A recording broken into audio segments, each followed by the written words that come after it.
देखिए, ये तो लोगों का भ्रम है कि हमारी जाति का नेता जीतेगा तो मेरा या मेरे परिवार, मेरे समाज का भला होगा। अगर ऐसा होता तो बिहार में पिछले 40-50 सालों में करीब करीब हर जाति के लोग मुख्यमंत्री बने हैं।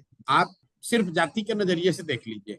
सबसे लंबे समय से अभी नीतीश कुमार जी मुख्यमंत्री हैं, 18 साल हो गए। तो क्या आप कह सकते हैं कि जो उनके जाति के लोग हैं, जो कुर्मी समाज के लोग हैं, जो धानुक समाज के लोग हैं, या जिन अति पिछड़ों के बल पर नीतीश कुमार जी इतने लंबे समय तक महादलित के वोट पर जिनके बल पे वो मुख्यमंत्री हैं, क्या उन समाज के लोगों का, उनके बच्चों का भला हो गया? अगर आप आंकड़ों को उठाकर देखेंगे तो सबसे ज्यादा गरीबी से पलायन करने वाले लोग तो वही लोग हैं जो उनको वोट कर रहे हैं, चाहे वो महादलित समाज के हों, अति पिछड़े समाज के हों, कुर्मी धानुक समाज के हों। मांझी जी 1 साल तक मुख्यमंत्री थे, तो क्या बिहार में मुसहरों की समस्या सुधर गई? क्या मुसहर समाज का 10 बच्चा भी अच्छी पढ़ाई मिली, ऐसा दावा कर सकता है? लालू जी, उनका परिवार करीब करीब 15 साल तक सत्ता में रहा है बिहार में। यादवों से भी ज्यादा वोट उनको मुसलमान देते हैं। और बिहार में दलितों के बाद सबसे ज्यादा गरीब, पिछड़े, फटेहाल बदेहाल मुसलमान है। और आप यादवों की बात उठा लीजिए, कई लोगों को लगता है कि बिहार में यादवों का राज है। मैं आपको आंकड़ों से बता रहा हूं, पिछले 32 साल में सबसे ज्यादा राजनीतिक हत्या अगर किसी एक जाति विशेष की हुई है, उसमें यादवों का नाम आएगा। आप हमारे साथ चलिए, बिहार के यादव समाज के गांव में चलिए और देखिए कि उन गांवों की क्या स्थिति है। लालू जी ने समाज के कई वर्गों को, जिनको पिछड़ा वर्ग कहते हैं लोग, मैं अगला पिछड़ा तो नहीं समझता हूं, लेकिन जिनको समाज पिछड़ा वर्ग कहता है, 90 के दशक में उन समाज के लोगों को लालू जी ने आवाज दी। और इस बात के लिए लालू जी का सम्मान होना चाहिए। लेकिन लालू जी ने जिस समाज के बच्चों को आवाज दी, जिस समाज को आवाज दिया, उनके बच्चों को पढ़ाई की व्यवस्था नहीं कराई। लालू जी ने अति पिछड़ा पिछड़ा यादव समाज, पिछड़े समाज, दलित समाज के लिए कभी जमीन की व्यवस्था नहीं की। उनके बच्चों के लिए रोजी रोजगार, फैक्ट्री, पूंजी की व्यवस्था नहीं की। तो जब तक आप और हम ये नहीं समझेंगे, तब तक आप इसी माया जाल में फंसे रहिएगा कि नेता हमारी जाति का जीत जाएगा तो हमारा भला होगा। और ये बात सिर्फ लालू जी के लिए, कोई कुशवाहा जी के लिए, मोदी जी के लिए, नीतीश जी के लिए, मांझी जी के लिए नहीं है। मैं हमेशा कहता हूं कि ये जाति की जो राजनीति है, नेता नहीं करता है जाति की राजनीति। ये तो आपका भ्रम है। मैं रोज कैमरे पर कह रहा हूं कि लालू जी जाति की राजनीति कहाँ कर रहे हैं। अगर लालू जी जाति की राजनीति करते तो ये कहते कि बिहार में हर हालत में कोई यादव समाज का ही लड़का मुखिया बनेगा, सारे यादव समाज के लोग, आप लोग वोट हम लोग को, लालटेन को दीजिए। लालू जी ये कहाँ कह रहे हैं? लालू जी ये कह रहे हैं कि हर हाल में मेरा लड़का राज्य का मुखिया बनेगा, सारे यादव समाज लोग, आप लोग हमको वोट दीजिए। ये जाति की राजनीति कहाँ हुई?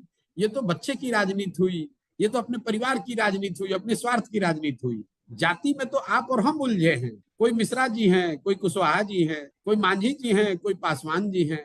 जो जिस जाति का नेता है, नेता अपनी चिंता कर रहा है, अपने बच्चों की चिंता कर रहा है। जाति में आप और हम उलझे हुए हैं। नेता जाति की चिंता नहीं कर रहा है, नेता अपने बच्चों की चिंता कर रहा है। तो मैं जनसुराज में इतना ही बता रहा हूं कि भाई, अगर लालू जी को अपने बच्चों की चिंता है, पासवान जी को अपने बच्चों की चिंता है, मांझी जी को अपने बच्चों की चिंता है, तो मेरे भाई, एक बार तुम भी अपने बच्चों की चिंता कर लो। क्योंकि अगर अपने बच्चों की चिंता नहीं करोगे तो लिख के रखो, चाहे मिश्रा जी जीत जाए कि कुशवाहा जी जीत जाए, नदीम जी जीत जाए कि नौशाद जी जीत जाए, यादव जी जीत जाए कि कुशवाहा जी जीत जाए, तुम्हारे बच्चों की चिंता कोई नहीं करेगा।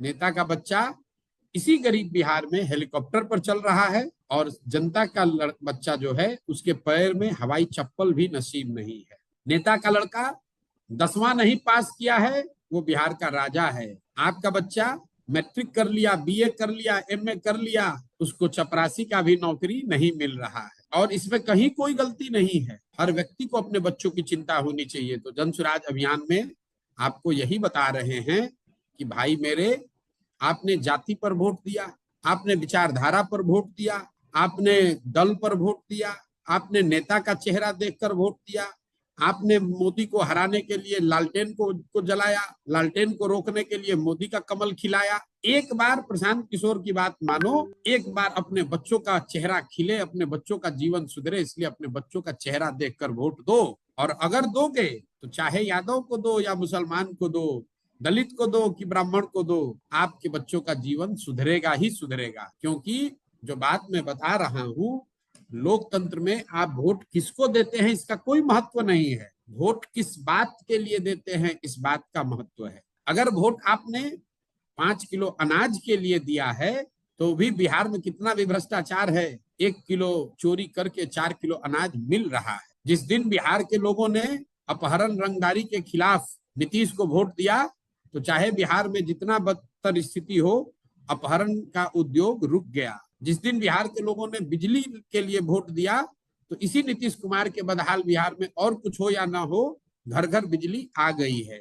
जिस दिन पूरे देश के लोगों ने राम मंदिर अयोध्या में बनाने के लिए वोट दिया तो आपके गांव पंचायत में फैक्ट्री लगी हो न लगी हो, सड़क विद्यालय अस्पताल बना हो न बना हो, अयोध्या में राम मंदिर बन गया है। आपने वोट दिया कि मोदी जी ने गुजरात में देश में बड़ा विकास किया है, तो गुजरात में विकास हो रहा है और बिहार से आपके हमारे बच्चे जाकर गुजरात में सूरत में नौकरी कर रहे हैं। ये उदाहरण आपको इसलिए दे रहा हूं कि इस बात को आप समझिए। जिस बात के लिए भी आप वोट दीजिएगा, मोदी को दीजिए, नीतीश को दीजिए, लालू को दीजिए, जिस चीज के लिए आपने वोट दिया वो काम थोड़ा कम या ज्यादा आपका होगा। बिहार में 18 महीना की पदयात्रा में 5,000 गांव में मैंने जाकर लोगों को एक सवाल जरूर पूछा है कि अपने बच्चे के सर पर हाथ रखकर बताओ कि क्या तुमने कभी जीवन में पढ़ाई के लिए, अपने बच्चों के पढ़ाई के लिए वोट दिया। आज तक 5,000 गांव में किसी एक व्यक्ति की भी हिम्मत नहीं पड़ी जिसने ये कहा हो कि मैंने पढ़ाई के लिए वोट दिया। तो भाई, जिस चीज के लिए वोट दिया वो मिल रहा है और जिस चीज के लिए वोट नहीं दिया वो नहीं मिल रहा है। इतनी बात बता